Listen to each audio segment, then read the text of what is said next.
하나님 아버지, 저희가 이제 또 하루를 시작을 합니다. 또 이 세상 속에 들어가서 하나님의 백성으로서 살아가고자 합니다.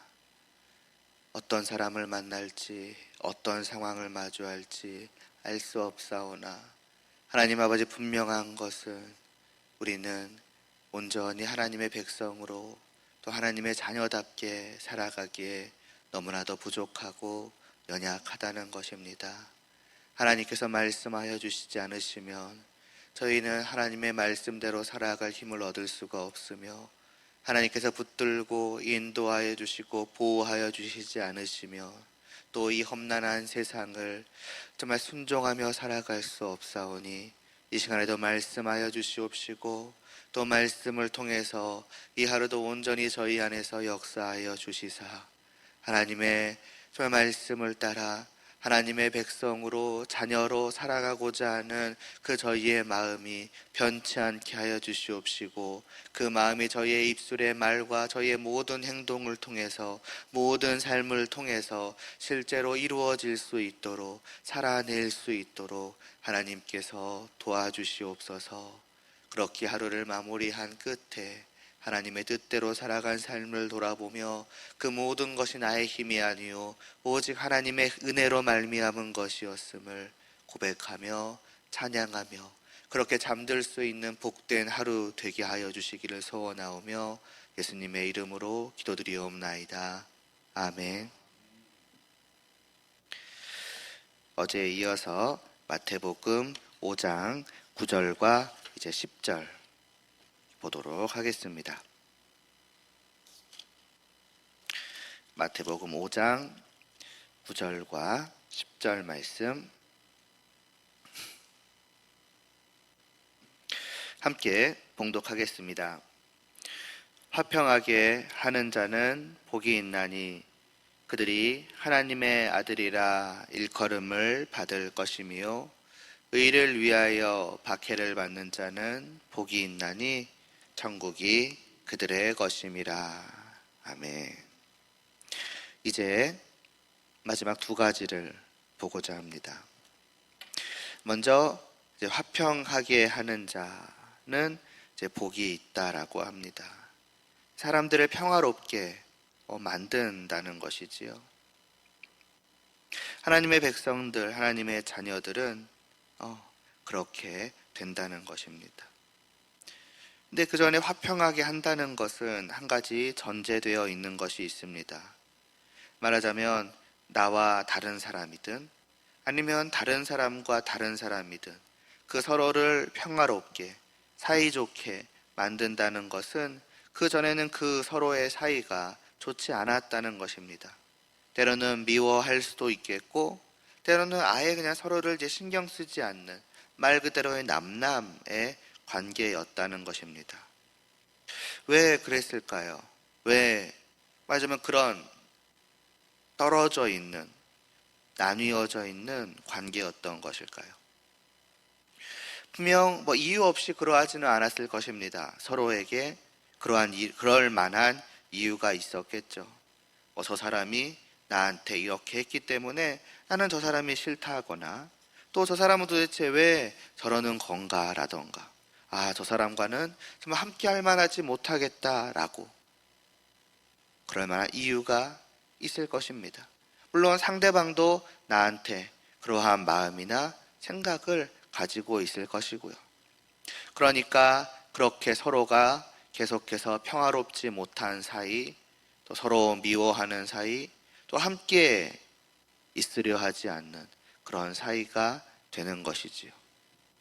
그 사람이 나한테 먼저 와서 잘못했다 하거나 또 내가 싫어하는 부분들을 그 사람이 먼저 고친다면 모르겠지만요. 그러기 전까지는 계속 그렇게 서로 안 좋은 사이로 남아있기 마련일 것입니다. 이게 일반적인 세상의 모습이지요. 그런데 예수님께서 복이 있다라고 말씀하신 사람들, 곧 하나님의 백성들은 다르다는 것입니다. 이 사람은 어떻게든 화평하게 사이좋게 되려고 한다는 것입니다. 그 사람이 나한테 잘못했다라고 말을 하든 말든, 또 자기의 잘못된 부분을 고치든 말든 상관없이 어떤 이유가 있어서가 아니라 내가 먼저 그 사람에게 가서 그 사람과 마좀 화평하게 하기 위해서 애쓴다는 것입니다. 왜 그렇겠습니까? 무언가 그럴 만한 이유가 있어야지, 특별히 상대방에게 그럴 만한 이유가 있어야지 나도 그에 맞추어서 변화되는 것이 당연할 것인데, 설령 상대방이 그렇지 않더라도 왜 내가 그럴 수 있다는 말입니까? 그거는 지금까지 보아왔던 것과 같습니다. 다른 이유에서가 아닙니다. 하나님께서 나에게 먼저 그렇게 해 주심을 우리는 경험하였기 때문입니다. 다르게 말하면 하나님께서 나에게 먼저 다가와 주셔서 나와 화평케 하여 주셨기 때문입니다. 원래 우리를 8가지 중에 앞에 4부분을 생각해 보시기를 바랍니다. 의의가 없었고 죄악으로 더럽기만 하였던 우리는 하나님께서 함께 하실 만한 사람이 아니셨습니다. 의로우시고 거룩하신 하나님께서 이런 우리와 불화하시는 것은, 관계가 깨어지시는 것은 너무나도 당연한 것이고 그대로 그냥 계시는 것이 하나님에게 있어서는 옳았을 것입니다. 오히려 우리에게 무섭게 화내시고 이런 우리에게 심판하시는 것이 당연한 것이었죠. 그런데 그런 우리를 하나님께서 긍휼히 여겨주셨다고 합니다. 어제 본 그것입니다. 왜 우리가 긍휼할 수 있는가? 하나님께서 우리에게 먼저 긍휼히 여겨주셨기 때문입니다. 우리를 용서해 주시고 용납해 주시고 우리의 모든 죄를 깨끗이 씻어 주시고 우리에게 의를 주셨기 때문입니다. 그리고 우리와 화평하여 함께 하여 주신 것 아니었습니까? 그것이 이유입니다. 눈에 보이는 서로에게서 이유가 찾아지는 것이 아닙니다. 오직 하나님께서 내게 먼저 행하여 주신 그 놀라운 사랑과 은혜의 실제의 역사에 우리는 그 이유를 찾게 됩니다. 그래서 나도 그렇게 되는 것입니다. 그런 마음을 갖게 되는 것입니다. 하나님과 같은 마음입니다. 다른 사람과 화평하게 되고 싶다라는 그 마음 말입니다.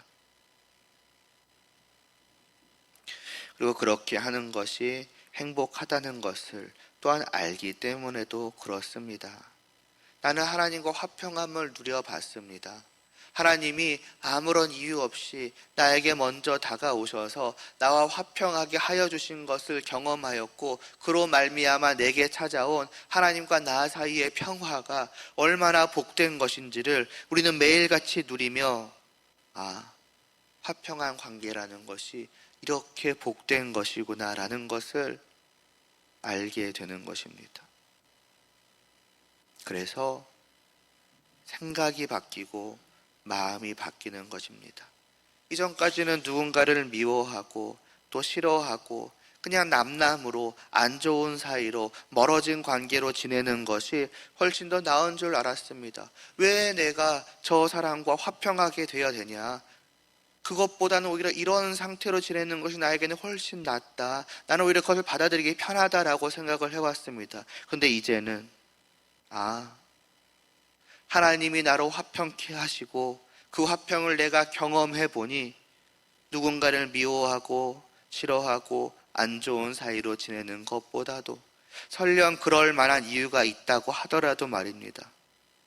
그럼에도 불구하고 오히려 그를 용서하고 용납하고 다시 그와 평화로운 관계, 화평한 관계를 맺고 서로 간에 그 화평을 누려가는 것이 오히려 행복한 것이구나. 하나님과 나 사이에서 누리는 이 평화를 또 나도 다른 사람과도 그렇게 누리고 싶다.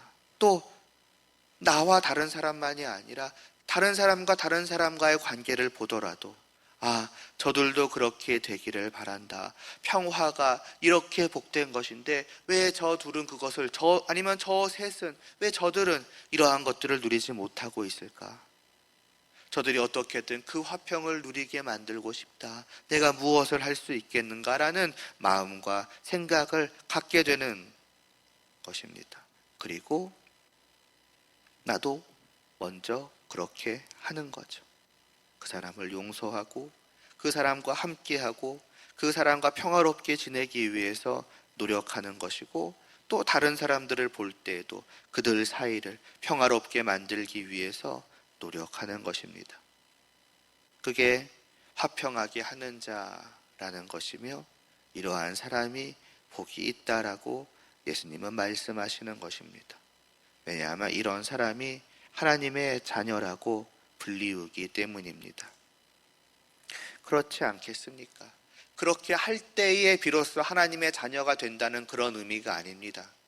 그렇게 하는 사람이야말로 하나님의 자녀라는 것입니다. 다르게 말하면 하나님의 자녀이기 때문에 그럴 수 있다는 것입니다. 그렇지 않겠습니까? 자신의 아버지 하나님을 닮은 사람이 자녀 아니겠습니까? 하나님이 나와 화평하게 하여 주셨기 때문에 나에게도 화평하게 하고 싶은 마음이 생기는 것입니다. 아버지 안에 있는 마음이, 아버지 안에 있는 성품이 자녀에게도 자연스럽게 주어져 있는 것이며, 자녀는 그렇기 때문에 자연스레 화평하게 하는 자가 어느새 되어 있는 것입니다. 생각하겠죠. 그러고 보니까 내가 왜 이런 마음을, 이런 생각을 갖게 되었을까? 분명한 건 이전에는 그런 생각이 나에게는 없었다는 것입니다. 나는 그냥 남남으로 지내거나 그냥 불편한 채로 지내는 것이 나았습니다. 저 사람과 아무리 봐도 화평할 이유를 찾지 못하였습니다. 내가 왜 용서하고 내가 왜 용납하고 하는 것이 당연했습니다. 그것이 세상의 논리이니까요. 이유가 있어야 되는 것입니다. 그럴 만한 이유가 있을 때 용서하고, 그럴 만한 어떠한 제스처를 보일 때 용납해주고, 내가 아량을 베풀어서 화평하게 해주고, 그런 세상의 논리가 지극히 당연하였던 나에게 어느 순간에 그런 것이 없을지라도 화평하게 되고 싶은데, 저 사람과의 관계를 다시 개선하고 싶은데, 그러기 위해서는 내가 먼저 다가가더라도 상관이 없는데 내가 먼저 다가가 볼까 하는 마음들이 생겨나고, 그런 일들을 하고 있는 어느 순간 나를 돌아보는 거죠. 그러고 보니까 내가 왜 이럴까? 나는 그런 사람이 아니었던 것 같은데, 그때 깨달아 알게 되는 것입니다. 아, 이것이 나의 아버지의 마음이었구나. 아, 이것이 나의 아버지의 성품이었구나. 그것이 어느새 내 안에도 있구나라고. 내가 진실로 하나님의 자녀가 맞구나라고 확인하게 되는 것입니다. 그러니 어찌 복되지 않을 수가 있겠습니까? 내가 하나님 아버지의 자녀임을 확인하고 확신케 되는 것보다 복된 것이 어디에 있겠습니까? 내가 그분을 이렇게나 닮아 있다는 것보다 더 나를 기쁘게 만드는 것이 어디에 있겠습니까? 성도는 다른 사람과 화평하게 만드는 자가 됨으로써 이를 느끼고, 이를 깨달아 알게 되고, 이를 확신하게 되니 지극히 복된 자인 것입니다. 주님이 말씀하신 그대로입니다. 화평하게 하는 자가 복이 있나니 그들이 하나님의 아들이라 일컬음을 받을 것이라고 말입니다. 반대로 생각을 해보면, 그럴 마음도 그럴 생각도 없으며 그럴 행동도 하지 않는다면 과연 이 사람은 하나님의 자녀라고 할 수 있을까요? 물론 그것만 놓고서 그렇다고 그가 성도가 아니다, 하나님의 자녀가 아니다라고 말할 수는 없겠습니다마는, 그러나 그는 하나님과 자신 사이에 닮아있는 그것을 느끼지 못함으로써 하나님의 자녀임을 확인할 기회를 놓쳐버리니 그것은 안타까운 일 아니겠습니까? 계속해서 이어지는 10절은 또한 이 사람은 의를 위하여 박해를 받는다라고 합니다. 의를 위하는 사람이라는 것, 다른 것 아닙니다. 우리가 지금까지 보아왔던 것 같이 살아가는 사람들을 통틀어서 하는 말입니다. 그러니까 긍휼히 여기고 마음을 청결하게 하며 화평하게 하는 사람, 곧 하나님처럼 살아가고자 하는 사람, 하나님이 기뻐하시는 선하고 의로운 사람, 또 그렇게 살아가고자 하는 사람, 그런 사람입니다.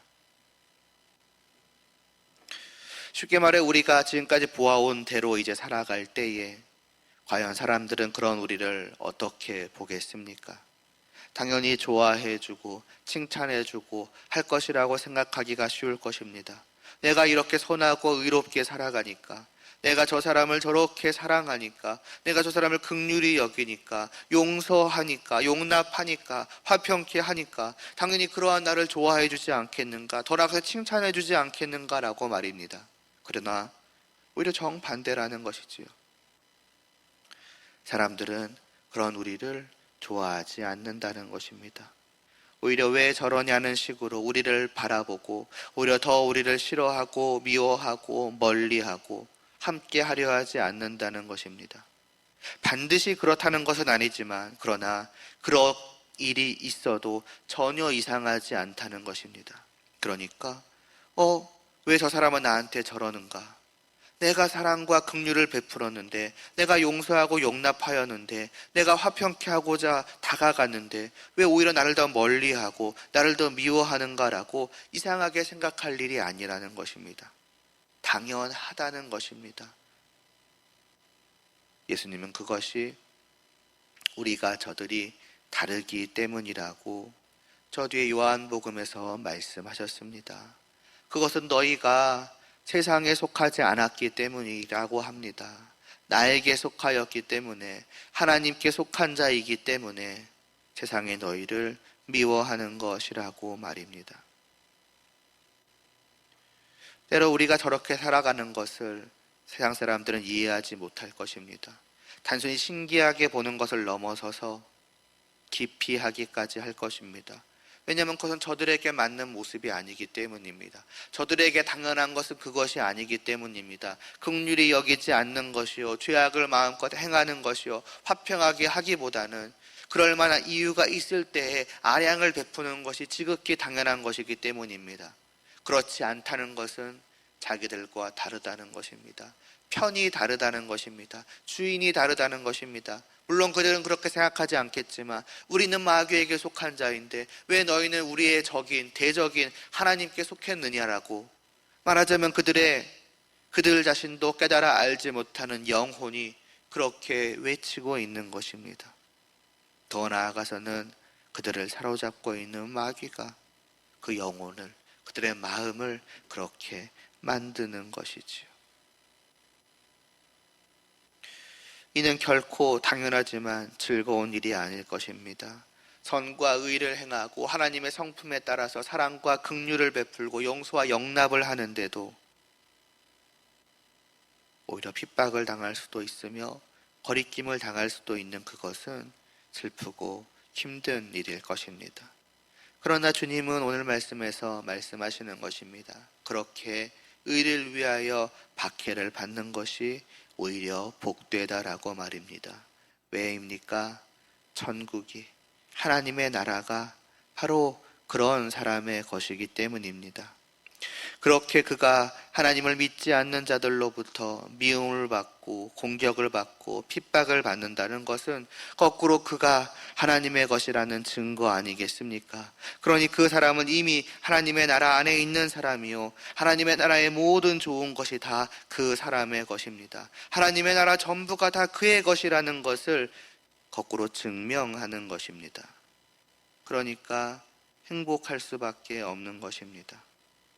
그래서 슬프고 힘들지만 그 모든 것을 뒤덮는 행복이 나를 감싸는 것입니다.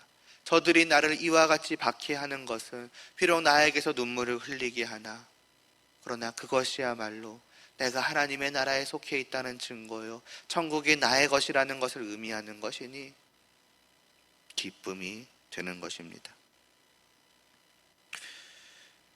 아베스와 마찬가지로 반대로 생각을 해본다면 하나님을 믿지 않는 사람들이 나를 전혀 이상하게 생각하지 않고 나를 미워하거나 싫어하지 않는다면 우리는 오히려 그것을 이상하게 생각을 해봐야 할 것입니다. 왜 저들이 나를 아무렇지 않게 대하지? 왜 저 사람들이 나를 너무나 잘 받아들여주고 있지? 혹시 내가 저들과 다르지 않기 때문이 아닌가? 내가 하나님의 자녀답게 하나님의 성품으로 살아가고 있는 것이 아니라 저들과 마찬가지로 살아가고 있기 때문이 아닌 것인가? 마치 마귀에게 속한 자처럼 내가 살아가고 있기 때문에 저들이 나를 한편으로 여기고 나를 기꺼이 받아주고 좋아해 주는 거 아닌가? 오히려 우리는 그런 생각을 해봐야 할 것입니다. 그것은 눈에 보이는 저들로 말미암아서는 기쁘고 행복하고 좋을 수 있으나 그러나 하나님의 나라가 나에게서 멀어져 있을 수 있음을 생각해 보면 오히려 그것이야말로 진정으로 슬픈 일이 아니겠습니까? 이 말씀을 가지고 물론 다만 이 두 절만이 아니라 지금까지 보아왔던 말씀을 가지고서 이제 다시 우리는 세상 속으로 나아가게 됩니다. 하나님의 자녀로서 살아가는 그 길이 있으며 세상 사람으로서 살아가는 그 길이 있을 것입니다. 무엇이 옳은 것인지, 무엇이 좋은 것인지, 무엇이 복된 것인지까지도 우리는 분명히 머리로 알고 있을 것입니다. 이 말씀을 우리가 들은 것도 이번이 처음이겠습니까? 이미 여러 번 들어왔던 말씀입니다. 너무나 분명하게 무엇이 옳으며 무엇을 복되다라고 하는지까지도 우리는 잘 알고 있습니다. 그럼에도 불구하고 선뜻 우리는 그 복된 길로 나아가기를 망설일 때가 많이 있습니다. 하나님은 눈에 보이지 않으시지만 천국과 그 모든 복된 것은 눈에 보이지 않지만 저들과 세상은 우리 눈에 보이기 때문입니다. 그 핍박을 견뎌내고 그 세상에 주는 쾌락을 버려버리고서 이 길로 걸어가며 계속 망설임이 있는 것이 처음 기도드렸던 대로 우리의 연약함이고 우리의 부족함일 것입니다. 그러함에도 불구하고 우리는 이 길을 걸어가야 하지 않겠습니까? 사실 머리로만 복된 길이 아닙니다. 진실로 그 길을 걸어가는 한 걸음 한 걸음이 우리를 이 세상의 모든 것과 비교할 수 없이 복되게 만들어 줍니다. 왜냐하면 하나님의 자녀로서 하나님과 함께함을 누리는 것이고 나의 아버지를 더욱더 깊이 깨달아 알아가는 또 그 아버지와 함께하는 그 시간들을 더욱더 온전히 누려가는 것이기 때문입니다. 그런 이 시간도 우리는 기도로 하루를 시작해야 하겠습니다. 분명히 들은 말씀이 있고 무엇이 복된지를 알지만 막상 그 길을 걸어가기에 우리는 너무나도 연약하니 하나님 나의 아버지 오늘 하루도 저희를 붙들어 주시옵소서.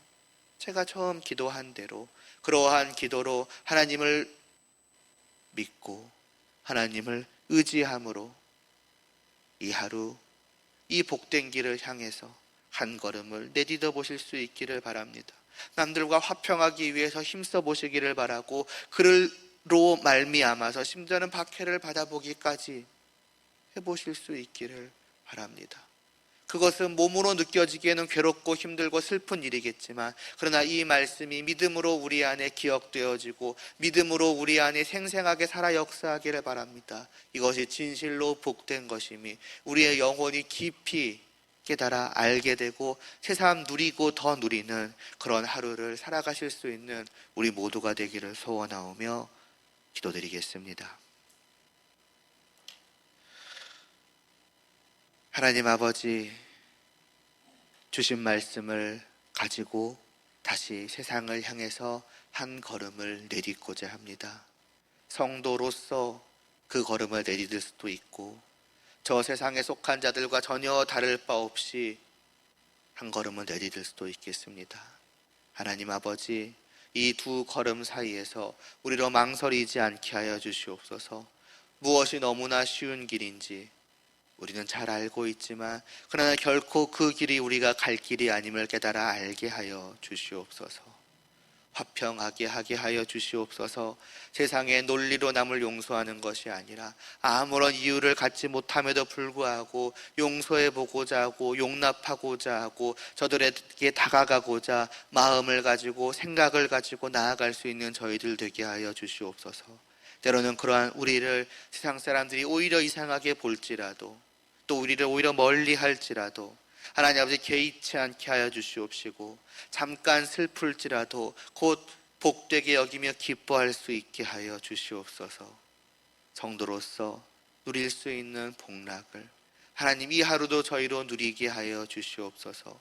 우리가 연약하게 이를 스스로의 힘으로 얻어내고 누릴 수 없사오니 하나님 저희를 붙드시고 그 걸음을 인도하여 주시옵시고, 하나님의 자녀임을 확인케 하시고 또 확증케 하시며, 하나님이 이러한 나와 함께 하심을, 이러한 나를 품에 안고 계심을 또한 느끼며 기뻐할 수 있는, 참으로 복된 이 하루를 살아 나아갈 수 있는 저희들 되도록 인도하여 주시옵소서. 예수님의 이름으로 기도드리옵나이다. 아멘.